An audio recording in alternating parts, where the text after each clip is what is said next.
Good afternoon, fellow ruminators. Welcome back to another session of Rumination with Andrew. Thank you so much for joining as we are about to discuss a very important topical matter. And this afternoon, we are going to look at Don Thickman. I think his name is Othniel, Othniel Thickman Lobban. That's Othniel Thickman Lobban. And he was the leader of the gang called One Order Gang in St. Catherine, in Spanish Town, St. Catherine. And he was killed by the security forces, I think it was yesterday or day before yesterday. And it created a sort of disorder and mayhem in Spanish Town, in that section of Spanish Town where he resided, in which residents and his followers decided that they would challenge the government and the security forces for having killed their leader. And this is not just about the people that he controlled or the gangs that he controlled, but it had to do with the entire Spanish Town, the entire parish of St. Catherine, in which he controlled. And I'm sure that his tentacles ran wide and deep. And you have to ask the question, why has the state waited so long to have challenged Othniel Thickman Lobban? What took them so long? Didn't they know that he existed? Didn't they have intelligence gathering that, of course, Othniel Lobban was someone who was posing a serious threat to the legitimacy of the state? Because that's what is happening. The gangs and gangsterism are posing a serious threat to national security and to the citizens' lives and their livelihoods too, because as a result of this, this killing by the security forces of this Othniel Thickman Lobban, the members of the community, those whom he took care of,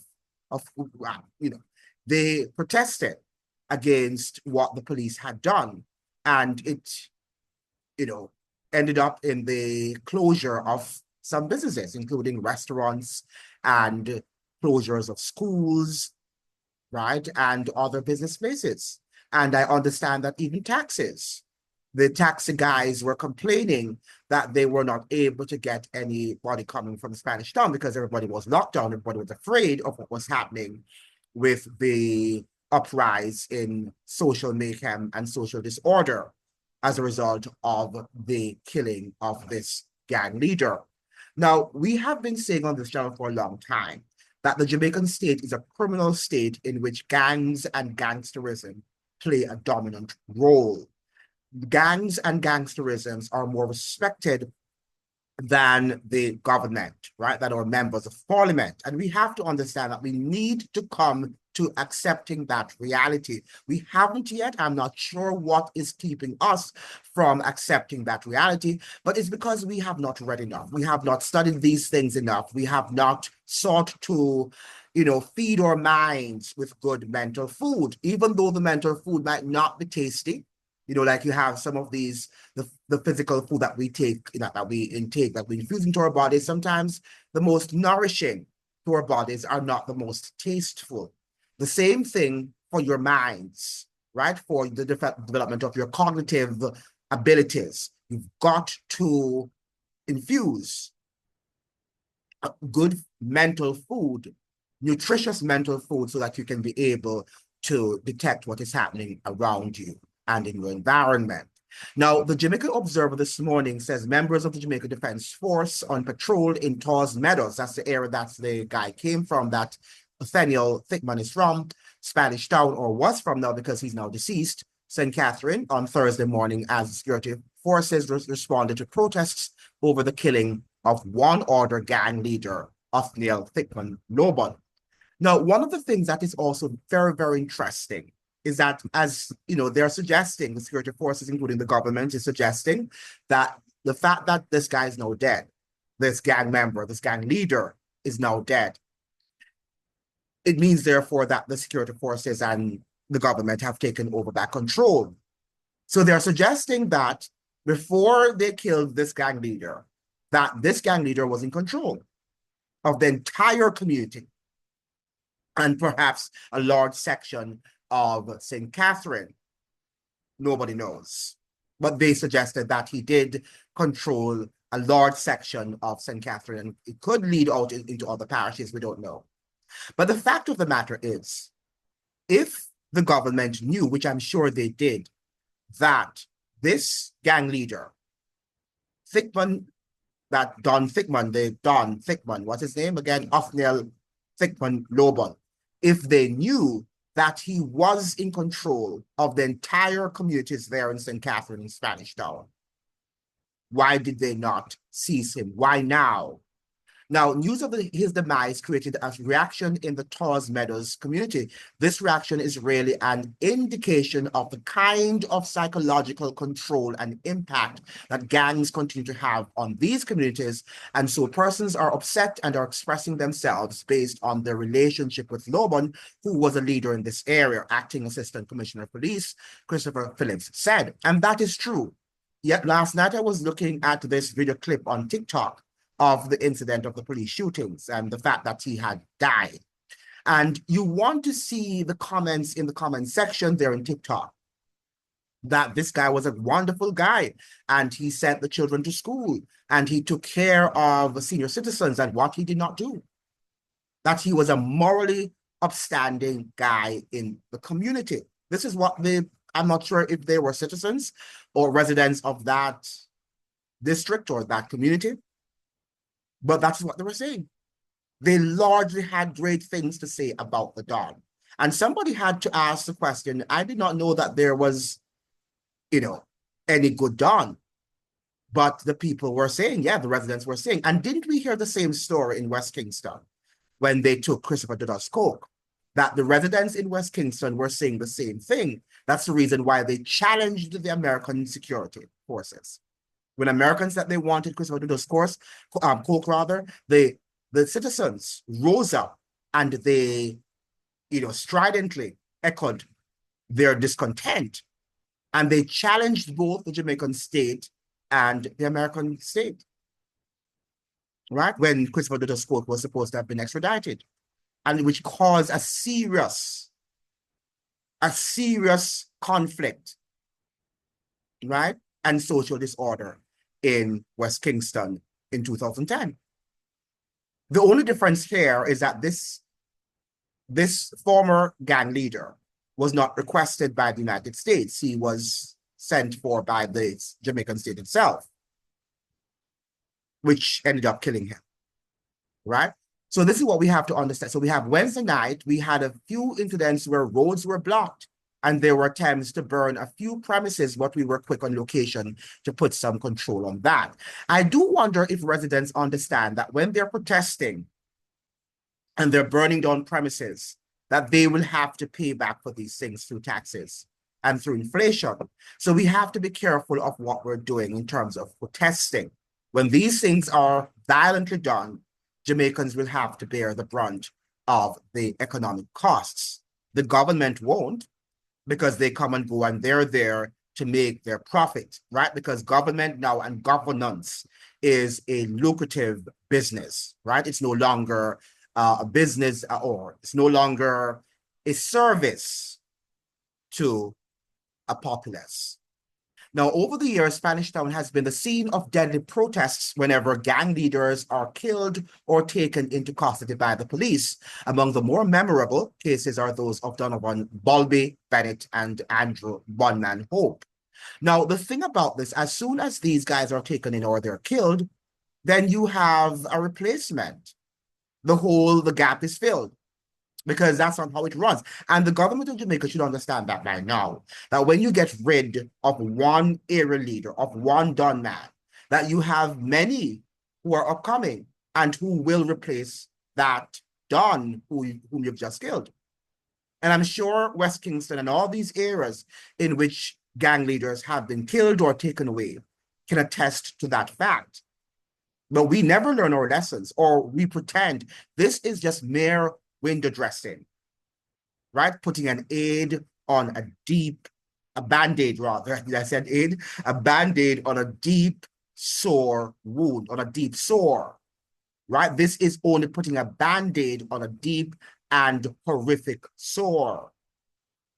It's not going to do anything to heal the wound of gangsterisms and gangs which have taken over the Jamaican society. Now, you really have to question the legitimacy of the Jamaican state. We have to question the legitimacy of the Jamaican state. Is the state a legitimate entity anymore? Or have we lost all of that legitimacy to gangs and gangsterisms? I think that the latter is true. I think that the Jamaican state is a failed state, and what we have are now gangs and gangsterisms taking over what the responsibility that was entrusted upon the state to perform. And that is why we're seeing it. But the government has to pretend that it is still in power, that it's still in charge. So that is why you see these window dressing activities of they're trying to, snuff out the life of one of the gang leaders. But after the gang leader has died or has been extradited, that crime and violence and gangsterisms and gangs in terms of their leaders continue. It does not put an end to the system. The system is what needs to fall, that needs to be uprooted. But the Jamaican government is not committed, is not devoted to uprooting that system, because the system is interconnected with government. Because how many times have we heard that these dons get government contracts, right? And that, the politicians go to their funerals, and that there is a symbiotic relationship between the gangs and the criminals in Gordon House. And if you don't believe me, go and read that book, Born for Dead, by Stephanie Black. I read that book years ago, in which she's an American, I think she at the time was a PhD student at Columbia University. She was also the producer of Life and Death. But I read that book, Born for Dead, in which she documented explicitly the symbiotic link between Jamaican politicians and the criminal elements there, right? She documented that in a very, very important way. And it's something that that book you should read, and to see how our politicians have been connected for a long time to criminal elements. But we don't want to believe it, because we love to see them wearing their jackets and suits, right? Their suits and ties, and we think that they are worthy and decent people. Now, if St. Catherine is now seen as this epicenter for criminality, just imagine that network he created over a period of time. So St. Catherine is now viewed as the epicenter for criminality. And this is where that's the parish in which Nia Gang died last year. He died in Old Harbor in St. Catherine. So the entire St. Catherine, it seems now, particularly Old Harbor, Spanish Town, and surrounding communities, have become hotspots for crime and violence. He met his demise outside of this division, and he's known to be connected to several other communities in and outside of St. Catherine. He was one of the main targets for the Joint Anti-Gang Task Force based on his involvement in various acts of criminality. And that is said by the senior cop, is he the senior assistant of police or commissioner? Whatever he is, or whoever he is.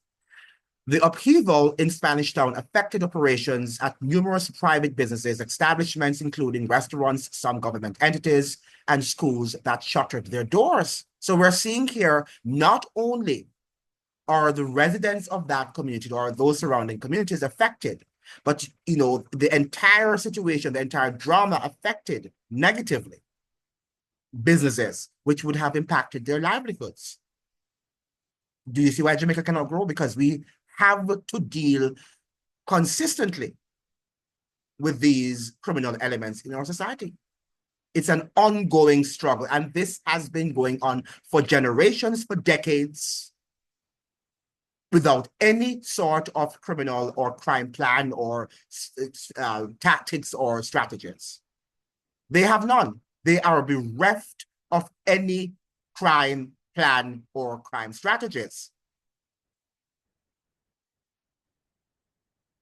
Okay.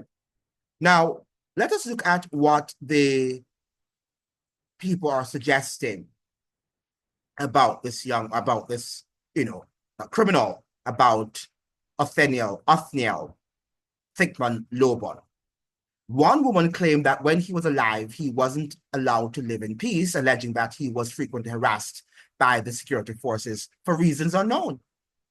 So they are taking up for this man. They are suggesting that the police force and the state itself, because the police force represent the state, that they were the ones who were harassing the former gang leader. His name did not come out as any person of interest or any wanted man.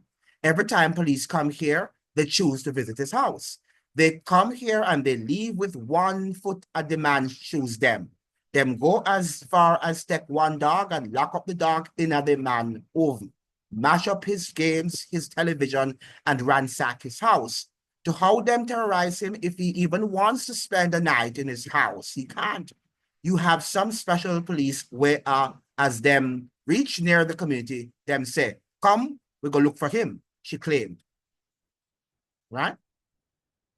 Now, there was somebody here another resident who is praising the likes of the criminal, right? The likes of the gang leader, Thickman, that is Othniel Thickman Lobban. Listen to what she's saying. And this person seems to be an intelligent person based on her vocabulary and her use of language. And yet still she is singing the praises of this former gang leader. So even among people who should be intelligent, maybe those who are at university graduates, could be lawyers, teachers, doctors, whoever, might be also praising the likes of some of the criminal elements in Jamaica. But we do know that some of our politicians are involved in criminal acts and in the criminal world. We do know that. And if you want to, there's evidence online in which when, Julian Assange, the Australian journalist who had published lots of cables between the United States that came from embassies all around the United States back to the State Department. And some of the cables that were sent from the US Embassy in Kingston to the State Department in the United States were really unsavory, right? About the remarks were unsavory remarks about some of our politicians. I shall not call any of the names on this channel. But if you want to do that, go and do that. Go and Google it. The cables from United States about Jamaican politicians. And you will see that the United States, which has a very good way of providing intelligence, right, through their even though their secret services are also very corrupt and far more corrupt than Jamaican politicians combined. But truth is truth, if there's any merit to what I'm saying on this program. But listen to what this person is suggesting. And I would assume that this person is a resident of that community. Listen to what he says. All we know is that Thickman has died. He was a nice, jovial, look at her language, fun-loving person to be around. He was not a man who disrespected people. He ran jokes with down to even the babies. Everybody in the community loves him. December gone, he kept a treat for the elderly. He brought out all the senior citizens, fed them, and distributed packages. He was loved by everyone, or everybody, she says here. People on the outside of the community would not really know these things, but everywhere he goes, he interacts with everybody, down to the animals. So he was a great guy. This Don man was a great guy. This Donovan, as we would say there, was a great guy. We have lost a good and a loved member from our community, the woman said. So she's eulogizing him, as it were. And as far as she's concerned, This was a saint to be. He's a saint, right? Oh, when the saints go marching in, when the saints go marching in, oh Lord, I want to be in that number when the saints go marching in, right? Because that is who he was. He was a saint. He is on his way to paradise, as it were, because he's coming from a paradise of gangsterism. Because that's the title of the article.